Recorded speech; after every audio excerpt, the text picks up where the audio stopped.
Hello friends, welcome back to my channel. आज मैं आपके साथ में शेयर करने वाली हूँ phrasal verb of get. Get के कुछ ऐसे phrasal verbs with sentence. Get के साथ में देखिए इतने सारे जब हम प्रीपोजिशन को ऐड कर देते हैं तो उसका मीनिंग जो है बिल्कुल डिफरेंट हो जाता है। सो गेट के साथ में जब हम कोई भी प्रीपोजिशन को ऐड करते हैं उसका मीनिंग क्या होता है और उससे कुछ सेंटेंसेस भी दिखेंगे इस वीडियो के अंदर। गेट का एक वीडियो ऑलरेडी मैं आपके साथ में शेयर कर चुकी हूँ जिसमें थोड़ा बहुत मैंने आपको गेट के बारे में बताया कि गेट को हम कहाँ कहाँ पर यूज़ कर सकते हैं। आज हम जब गेट के साथ में प्रीपोजिशन ऐड करते हैं तो वो हमारे फ्रेजल वर्ब बन जाती है। उसको देखते हैं उसका क्या यूज़ होता है और सेंटेंस में उसको हम कैसे यूज़ कर सकते हैं।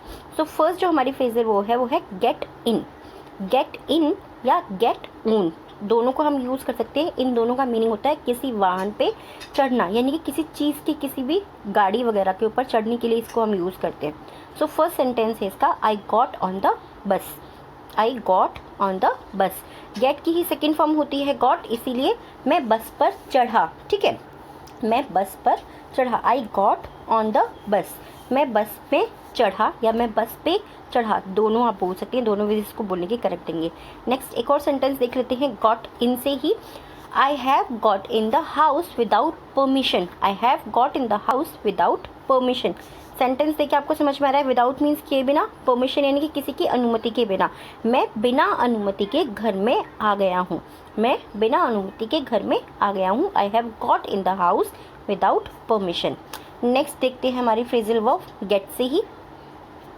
गेट ऑफ या गेट डाउन दोनों का मीनिंग क्या होता है? किसी वाहन से उतरना। चढ़ने के लिए हमने देख लिया जब हमें चढ़ना है, उतरने के लिए हम क्या बोलेंगे? ही was getting off the car. He was getting off the car. वो से हमें समझ में आ रहा है कि पास्ट टेंस से ही हमारा, ठीक है, वो कार से उतर रहा था, क्योंकि यहाँ पे गेटिंग है यानी कि रहा था। ठीक है, वह कार से उतर रहा था। He was getting off the car. Next sentence देखते हैं इसी से। I have to get down at the next station. I have to get down at the next station. बहुत ज़्यादा आप इस सेंटेंस को यूज़ कर सकते हैं। इसका मीनिंग क्या हुआ? मुझे अगले स्टेशन पर उतरना है। यहाँ पर भी गेट डाउन का हमने यूज़ किया है, फर्स्ट सेंटेंस में हमने गेट ऑफ का यूज़ किया है। दोनों का सेंस ऑलमोस्ट सेम है, राइट। नेक्स्ट जो हमारा वर्ड है फ्रेजल वर्ब है गेट की, वो है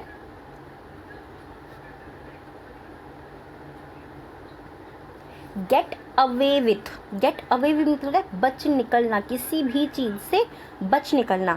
सो यहाँ पे हम सेंटेंस देखते हैं। Ram got away with the punishment. Ram got away with the punishment. Punishment means क्या होता है? सज़ा। राम सज़ा से बच निकला। सिंपली हमें समझ में गया गेट अवे यानी कि बच निकलना। गेट अवे विथ बच निकलना। नेक्स्ट एक और देखते हैं। Naturally we wouldn't let them get away with this. Naturally, we wouldn't let them get away with this. Naturally यानी कि हम बोल सकते हैं स्वाभाविक तौर पर, ठीक है, या यस स्वाभाविक तौर पर बोलना ही ज़्यादा सही रहेगा। कोई और वर्ड मुझे माइंड में नहीं आ रहा है। स्वाभाविक रूप से हम उन्हें इससे दूर नहीं होने देंगे। स्वाभाविक रूप से हम उन्हें इससे दूर नहीं होने देंगे। सो यहाँ पर भी क्या है? दूर हो जाने के लिए हम गेट अवे विद का यूज़ कर रहे हैं। मैं आपको वही चीज़ बता रही हूँ, जब हम गेट के साथ में कोई और फ्रेज अपनी प्रपोजिशन को जोड़ देते हैं तो उसका मीनिंग बिल्कुल डिफरेंट हो जाता है। अब यहाँ पे हमने गेट ही लिया है, बट गेट के साथ में हम जब ने अप ऐड कर दिया तो उसका मीनिंग क्या हो गया? गेट अप मीन्स उठना, जागना या फिर खड़े होना। सो एक सेंटेंस देखते हैं जो कि सिंपली मेरे को लगता है सभी को पता होता है। She gets up at 6। वो 6 बजे उठती है। शी गेट्स अप 6 o'clock भी लिख सकते हैं आप कि वो सुबह 6 बजे उठती है, तो इन द मॉर्निंग वो भी लिख सकते हैं सेंटेंस को आगे बढ़ाने के लिए।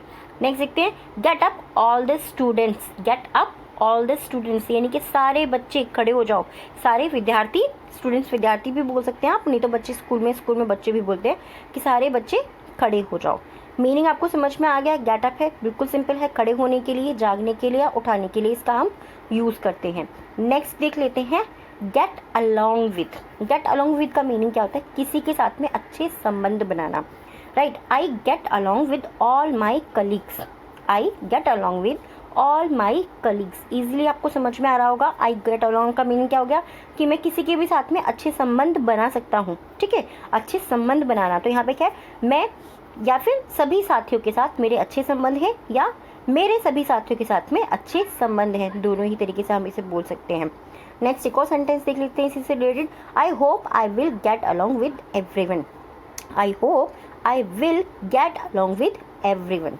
आई होप यानी कि मुझे जैसी उम्मीद है कि मुझे सभी का साथ मिलेगा। गेट अलॉन्ग विद यानी क्या, सभी का अच्छा साथ मिलेगा। यहाँ पर अच्छी सेंस में बात हो रही है। इजीली आपको समझ में आ रहा होगा। इस तरीके के सेंटेंस हम अपनी डेली लाइफ में भी यूज़ कर सकते हैं। और आप एक और भी काम कर सकते हैं, जितनी भी ये फ्रेजल वर्ब्स हैं 8 के 8 को आप अपनी डेली लाइफ में यूज़ करते हुए कोई ना कोई एक सेंटेंस बना के मुझे कमेंट में ज़रूर लिखेगा। नेक्स्ट है गेट आउट ऑफ, बाहर निकलना। गेट आउट, आउट का मीनिंग हमें पता होता है बाहर, ठीक है। गेट आउट ऑफ यानी कि बाहर निकलना। फर्स्ट इसका जो सेंटेंस देख रहे हैं हम वो है, I want you get out of my home.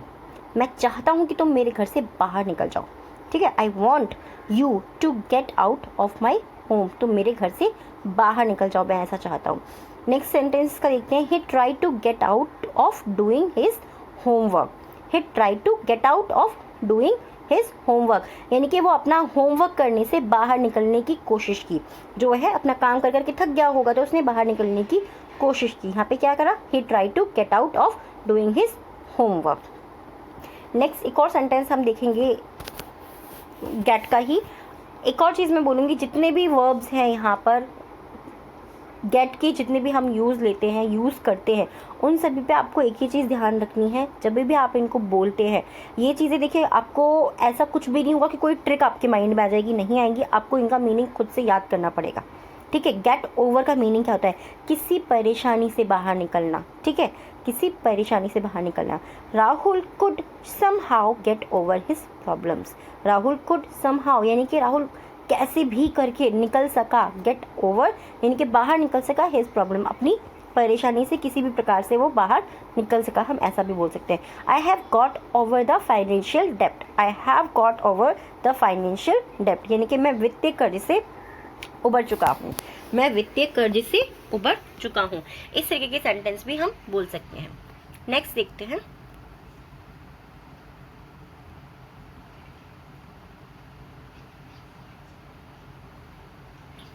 Get through. Get through का मीनिंग क्या होता है, किसी परीक्षा में पास हो जाना, ठीक है, किसी भी परीक्षा के अंदर पास हो जाना। सो फर्स्ट वन है इसका, I couldn't get through the exams. I couldn't मतलब होता है नहीं सका, ठीक है। गेट थ्रू मतलब पास नहीं हो सका परीक्षा में। इजीली हमें समझ में आ रहा है ना, मैं परीक्षा में पास नहीं हो पाया या पास नहीं हो सका। I couldn't get through the exams, में परीक्षा में पास नहीं हो पाया।